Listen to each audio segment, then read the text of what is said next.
We're gonna eat a little breakfast. Got some oatmeal here. You know, in this world, there is no guidance.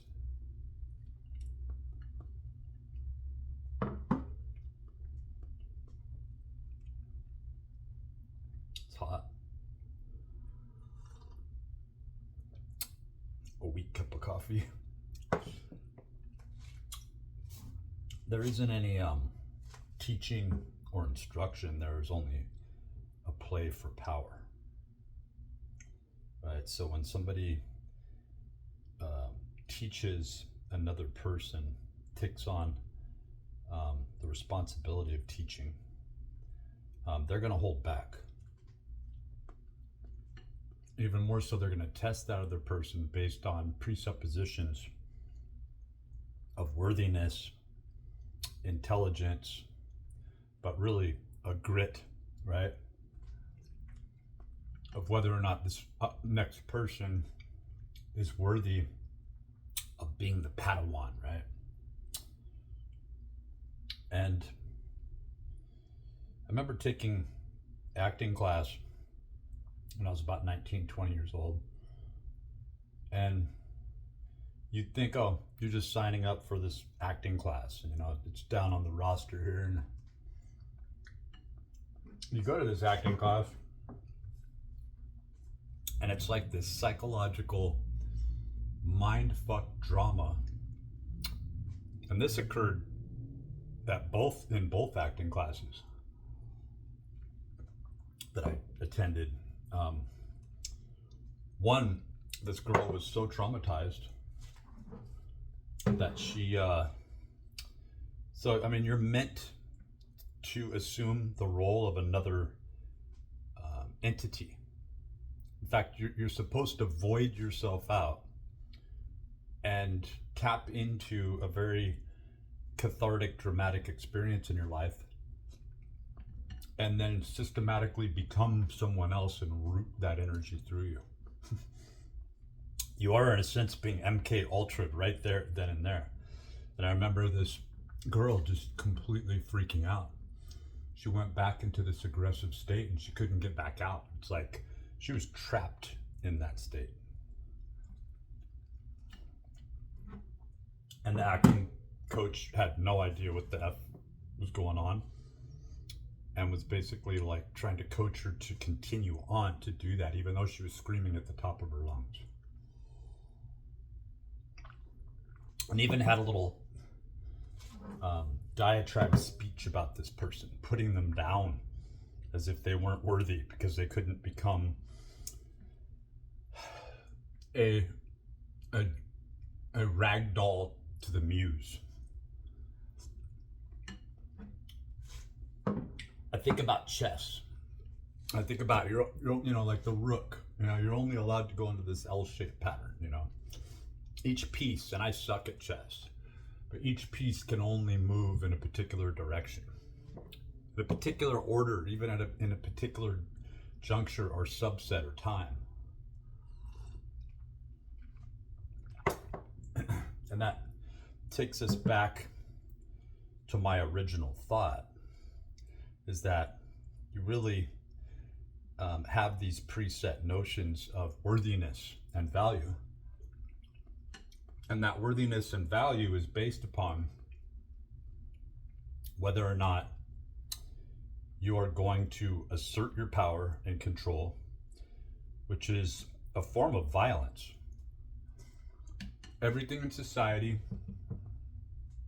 everything to do with highbrow, Jungian, philosophical, psychological explanations, right? Splaining, really just leads back into this, is that nothing is allowed to pass go until one person asserts themselves as the avatar of this entity that is going to assert power and control.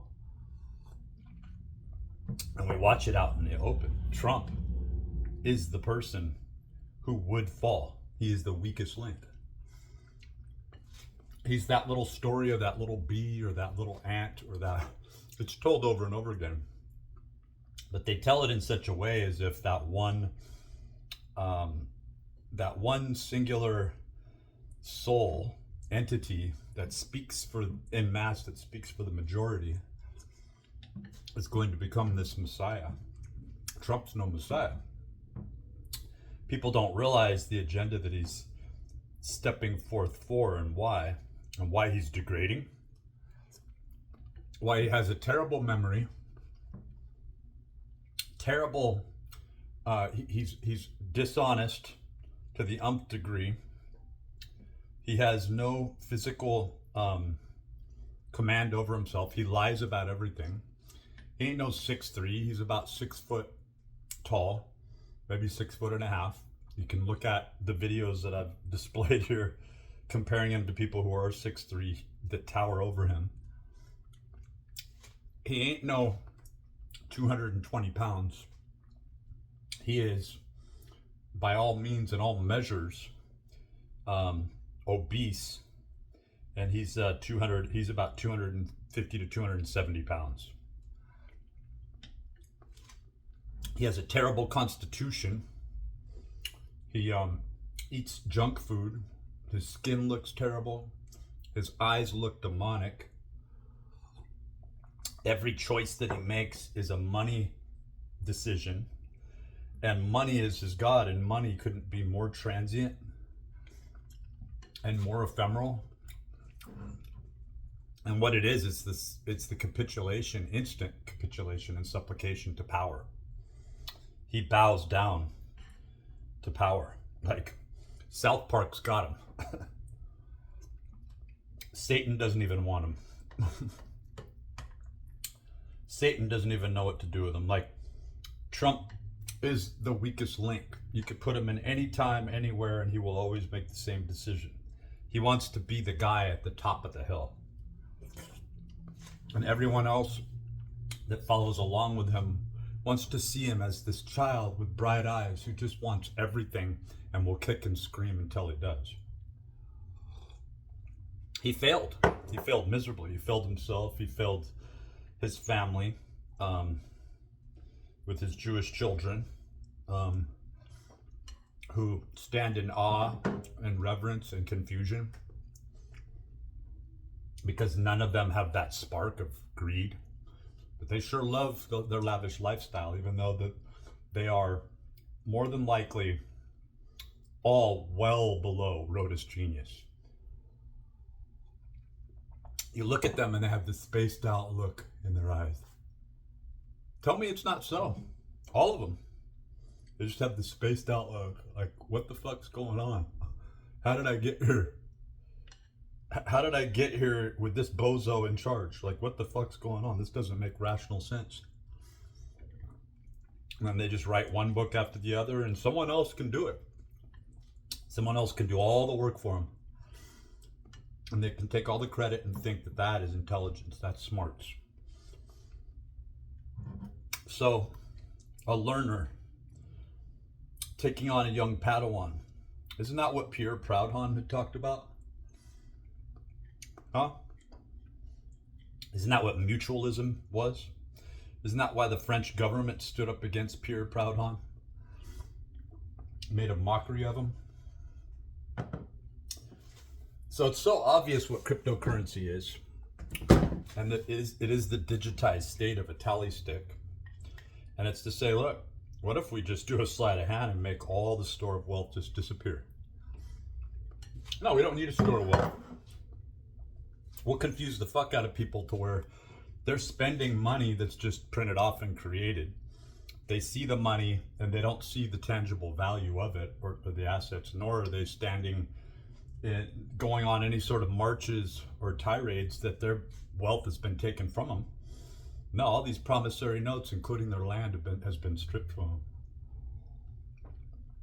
them. And I'm telling you, and this is what the government understands as well, is that ultimately it is an act of violence that took it from us, albeit small, violent measures done by way of corrupted means in dark rooms where people were embezzled extorted from, and then threatened to be killed behind the scenes. You see it happen. You see their eyes when they leave the office.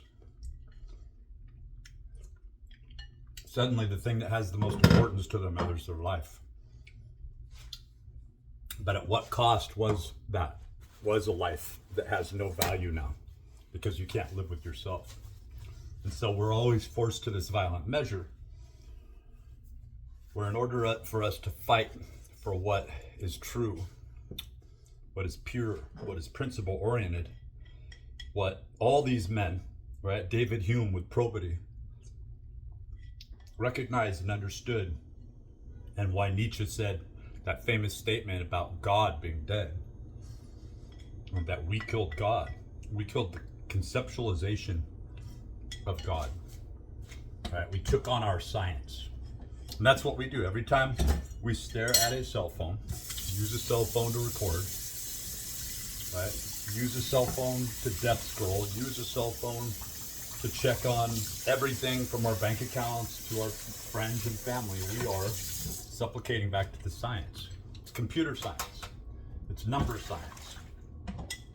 It's using zeros and ones. It's non-Euclidean spherical mathematics. That's what it is. And it hails back to the same consistent computational subset that you find embedded in the entire cosmos as we can see it.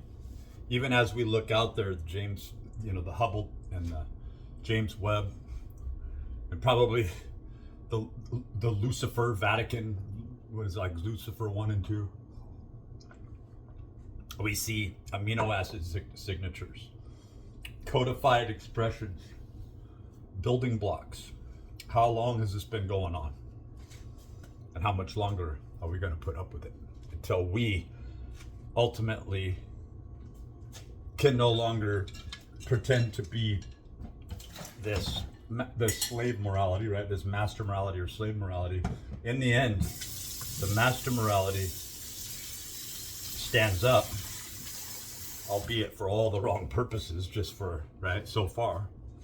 But what crime and punishment displays is this very disquieting, fearful property of, well, Raskolnikov, you still live in society. And now society has to figure out where to put you. And that detective, that inspector, he's paid to piece you apart, and he's gotten pretty damn good at it because he is a Manchurian candidate, right? He is an agent provocateur, paid well and respected, but he'll get put out to pasture too. Probably won't even get paid his full severance, right? Because the manipulation, the arbitration, the dictation that speaking as the elite, whatever it is, because it really is just a blueprint, don't owe you jack shit in the end. And you'll be lucky if you come out the other side and we replay you like a card in the next game where the costs are high, the roulette table is always hot, and you are gambling for a life.